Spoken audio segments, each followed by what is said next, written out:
maging practical para sa akin na sumugal sa'yo. Alam mo naman siguro kung ano ibig ko sabihin, di ba? Kaya hindi sapat na gusto lang kita. Buti sana kung mahal na rin kita. Baka sakaling ilaban ko pa. Kaso hindi eh. Kaya tigilan mo na yung kaparamaan mo. Umuwi ka na.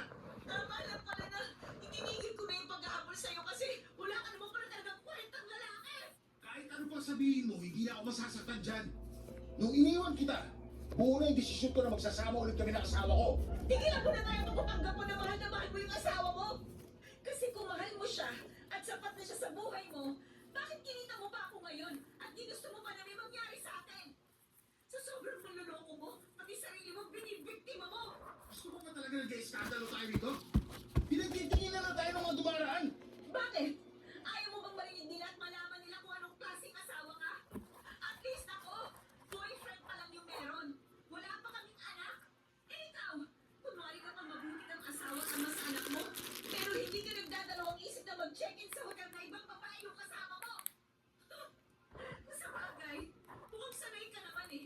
Ginagawa mo rin siguro yung kapag bored ka na sa asawa mo. Wala ka nang pakialam doon. Wala talaga! Pero hihilingin kong karmahin ka dyan sa ginagawa mo. Sana nga maputulan ka na lang para hindi na madagdagan pa yung mga naloko mo dati.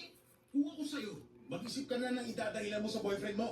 Dahil pag may nakapagsabi sa kanya na lumabas ka ng hotel na may kasama ibang lalaki, mawawarak pagkatao nun.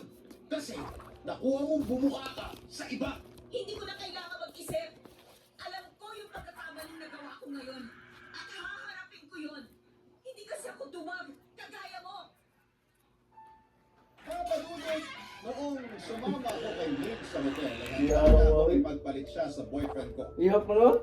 Sorry po sa word, pero ganun po ako katagal Ihap ka na, mag-isip ilan ng mga na panahon yun. mag-ibunit o kukumporta mo. Hindi ko na Hindi naisip yan na ang hindi ihap pa. lang ang isa't Ano isa yung ihap ang dapat? nasaktan namin Tapos? at pareho lang kaming nanlokot nakasakit ng tao. Totoo nga pala talaga na kayang tapusin ang isang oras lamang ang May relasyon 40 na may 40 na. sa loob ng ilang taon. Ato 40. Bago po kasi naging kami ng boyfriend ko ay naging magkaibigan muna kami.